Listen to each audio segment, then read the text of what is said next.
Black youth are doomed. And I say this with integrity, especially if nothing don't change. So 2 months ago, I quit my job as a marketing director to work on my businesses. Okay. Now, during the time I don't work on my businesses, I do sub at schools. Today is the first day that I've ever had to walk out of a job. Now, I do choose the bad schools on purpose because usually they are in our neighborhoods and I like to see what's good, what's bad, what are they missing? Why? I mean, shout out to her, right? But choosing the bad schools on purpose seems like you're going to have a bad time to me. These kids are crazy. I love teachers, but these kids today are disrespectful. Drink the coffee, it'll make you feel better. I've worked at schools in Auburn Gresham. I've worked at schools in Inglewood. I've worked at schools in Bronzeville. I've worked at schools in Roseland. And even Pullman. So yes, today was my first day that I actually had to walk out of a classroom. And even though I have dealt with worse, today was just the one day where I felt like I did not feel like dealing with that. Now, before I explain the situation of why and what happened, keep in mind that I have great classroom management. A lot of the schools that I do sub at are very appreciative of my work because I come in, I'm very direct, and kids actually listen to me, even at the bad schools. Also, keep in mind, my mom was a dean for over 10 years, so I definitely understand how to have classroom management. Right. Now, the school I was at today, they put me in a classroom with another teacher for 6th to 8th grade. Apparently, I was subbing for a sped teacher. I get in the classroom, I go sit at the desk or whatever, and I immediately see that nobody is listening to this teacher. The teacher keeps saying, be quiet. The teacher keeps telling them to stop throwing things, to raise their hand. They're just not listening. Keep in mind, he's not. So it was another man that walks in this classroom who I later found out was the dean. He literally just walking up to kids telling them, hey, be quiet, put those, taking their phones, having discipline. However, it's like the kids are still rude, disrespectful. So after this class leaves, because these were the 7th graders, the teacher comes up to me and tells me like, hey, this is the worst class in the building. You haven't seen none yet. Wait till they come back in the afternoon, blah, blah, blah, blah. He like, but the 8th graders should come in. They are a little bit more chilled than the 7th graders. Can you just walk around and make sure that they're doing their work? Okay, cool. Immediately when the 8th graders come in, he's nothing with what they describe. Like they come in cursing. So he lied to you. He lied to you that the 8th graders are worse than the last ones. Smacking each other, throwing things across the classroom. This man is trying to get them to be quiet. Like he keeps saying, be quiet, be quiet. In such a nice, calm voice. And nobody's listening to him. So at this point, I felt like I had to intervene as a sub because I hate when kids disrespect people who are actually trying to help them. That's when she trying to play superhero. She's trying to be the tough auntie, right? Ooh, man. I intervene. I banged the book on the table because the classroom is so loud that even if I would have raised my voice, no, you didn't. You didn't bang a book on the table while they were, and you thought they were going to listen to the sub? How have I turned on this woman? I'm just making commentary here. This is turning into, this is getting funny. Have heard me without hitting something loud. I immediately told them to be quiet. Like, look, you all have a test. You need to pay attention to your teacher. Let him teach. Kids were quiet for a total of about 5 minutes. And then, the teacher was teaching and they went back to exactly what they were doing. At this point, it's 2 other Black males in the room who's helping out in the classroom. I don't know if they were teachers or seekers, but they were helping out. Even they was telling these kids to be quiet. Nobody was listening. So we get to the point where we're halfway through the last period because these are 8th graders. Keep that in mind. Teacher is so flustered, he's irritated. I think he's just very overwhelmed and overstimulated by all of this just energy, all of these kids cursing, all of them not following directions. And I could clearly see that he's just over it. Right. He walks out the classroom for a little bit. And the classroom, it got even louder, even worse. So I got my book again and I'm like, hey, be quiet. You all need to do your work. You know what I'm saying? Blah, blah, blah. Your teacher was trying to teach and y'all not listening. He not even trying to teach that shit. Da, da, da. Instantly going out. And mind you, these are young boys who I'm talking to because the girls in the classroom, for the most part, they were pretty chill. So little boy, he not even teaching us shit. You right. Not even, I don't know. Da, da, da, da. It makes sense. It makes sense that the young boys are the more rowdy and aggressive because young boys tend to be more aggressive than young women, especially when they don't have a father in the home. Cursing, all this stuff. So, you know what I'm saying? He, man, I don't get no. Da, da, da. So I immediately sent him out. I Curse said, you you know what, out. go to security because I'm not going to be doing this today. And y'all, keep in mind, I have been sick for over 3 weeks. I just got my voice back. And at this point, I am tired of yelling. Like, my throat hurts. I'm just, hey. So then it's another little boy who wants to bug up and gets to tweaking and cursing. So I immediately sent him out. He wants to come back in. He's yelling. At this point, the teacher's back in the classroom and he's seeing all of this happen firsthand.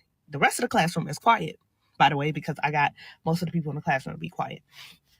So I'm like, you know what, go out. So I start talking to the whole class, like, as Black kids, you all need to take school a little bit more serious because it's a whole world out here who do not care about us.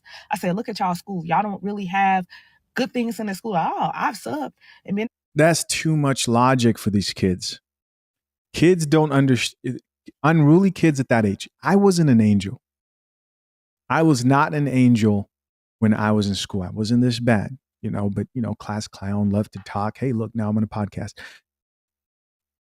But there gets to a point where a young child only understands one thing. The Bible says to not spoil the rod for a reason. You're not taking joy in beating kids. No. But there's some things that a young man will not understand until he's much older. It just doesn't make sense, right? Doesn't make sense until he gets touched just a little bit. You don't need a lot. All this back and forth, trying to rationalize treating children like they're adults. It's what's landed us in this exact situation. at other schools and they have everything, but you all can't even follow simple instructions, and people don't play fair when it comes to our kids. I said, and the route the child going, before I could even finish my statement, it's another little boy, man, I don't want to hear that, da, da, da. I told them, I said, look, if y'all keep acting the way that y'all acting, not listening, thinking everything a joke, doing all of this rowdy stuff, y'all are going to play around with the wrong person, and people don't play fair when it comes to us, especially our youth. And I said, the unfortunate thing is what's going to happen is if y'all keep acting the way that y'all acting, a lot of y'all aren't going to make it. She's right. A lot of y'all aren't going to make it. A lot of y'all aren't going to make it to high school. Some of y'all may end up in jail, and some of y'all, unfortunately, may pass away because of the simple fact that you don't listen. I'm not laughing at this. I'm laughing at the fact that, like, you're trying to talk to these kids. Do you think that their dad would be having a conversation with them if they're cursing him out? I mean, I'm talking about a real father who cares. No, he wouldn't. He wouldn't. Talking is what teachers do and what your mom does because you're too old now. She can't put hands on you. That's where this whole logic, trying to get them to understand, there comes a point where the line has just been crossed. And you just don't have no common courtesy for people. Look at how y'all talk about people. Look at how y'all talk to people. Okay, so there's a caption there that says they were in class calling each other out their names, cursing, yelling at each other. Every time the teacher talked, they literally got louder. I was telling them was to listen to their teacher. I said, this man literally is coming in here to help y'all, but y'all literally treating him like nothing. Do y'all want to graduate? But I'm getting cursed out. And so at that point, I realized that I was like, you know what? Today is the day that I have to go home, because these are conversations that I have with a lot of our youth at these schools. But stressed herself out. All that book slamming. I just don't see that going any other way, right? If you're going to slam the book and yell, it has to go somewhere. But if it's going to I quit, what's the point? What's the point? They knew they know what can and cannot be done. Bless this woman's heart. I realize it's not their fault. It's the system, because they took out discipline of these schools. When I sent these kids out, all security did is send them back, because you can't really discipline these kids no more. They don't get in school. They don't get suspended. They don't get detention. And then when you call their parents don't care. They be like, you deal with it. It's the parents. And so today was one of those days where it's like, I'm not about to lose my voice, and I'm not about to lose my license playing with y'all kids today. And so the reason I say Black kids are doomed is because these parents aren't doing anything to stop these kids from coming into school disrespectful. It was no way, and not that old, it was no way that when I was in school Right. that a kid could even say half of the stuff to teachers that they say today. Y'all give y'all kids too much leverage, Right. and that's a problem. And so when you see Chicago Public School board members walking off and quitting their jobs, and you see all these schools shutting down, parents, please don't blame teachers. Because what I'm seeing is every single day at all of these schools, not all of them, but a lot of these schools, the one thing that they all have in common with our youth is that you have to say things to them too many times to get them these little boys in class shaking up, gang banging. So again, these parents, all these big brothers, big sisters, big cousins, y'all all be on the news when y'all little siblings be dying. And it's unfortunate, but a lot of them, the youth is doomed.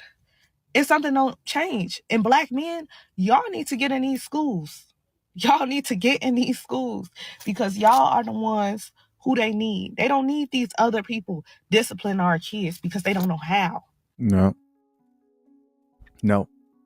You're responsible for the young men in your family. It is not your responsibility to go put yourself in harm's way and go raise up another man's child unless God's really pressed that on your heart. Because there are people who take people in and they change their lives, and those are unique situations. But this is that same idea of Black men go and find yourself a single mother and take over. And if she's cursing, if the mother is cursing the teachers out, what do you think she's going to say to the husband?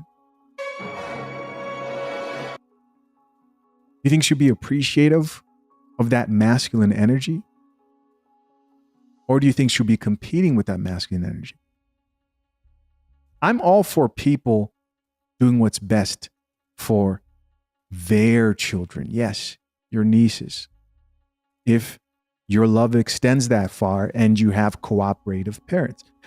But if those are grown young men, there comes a point where if you can't catch it early enough, the world will teach them the lessons. And that's unfortunate. It's highly unfortunate. Doesn't mean you can't love them.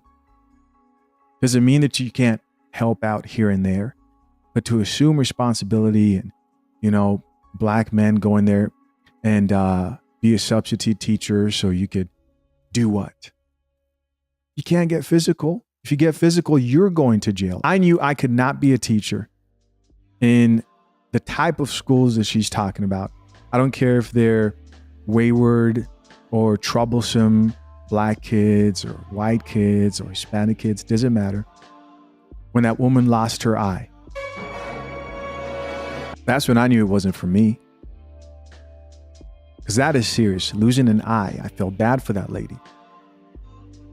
There was like a kid throwing hangers at her or something and got her eye out. It's terrible. It's terrible. It's unfortunate. It's unfortunate that there are children who are had out of wedlock at an alarming rate.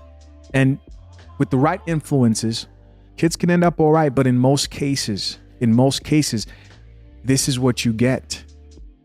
This is what you get. And it's very unfortunate. Listen, protect your families, protect your children. Because I hear that. I'm not just thinking of what are the teachers going through. I'm thinking of the kid in class who actually wants to do better. The young man who actually wants to improve. And he's faced with those type of obstacles. Oh, but you can make it. Yes. There are some that will. But a lot of them get pulled in and drugged down by that toxicity, and it messes with their upbringing and their mind. Right? It's highly, highly unfortunate. As always, I'm curious to know, what do you guys think? Leave your comments down below. I appreciate you checking out yet another episode of the Coffee Pod. Till next time, I'm out. Peace.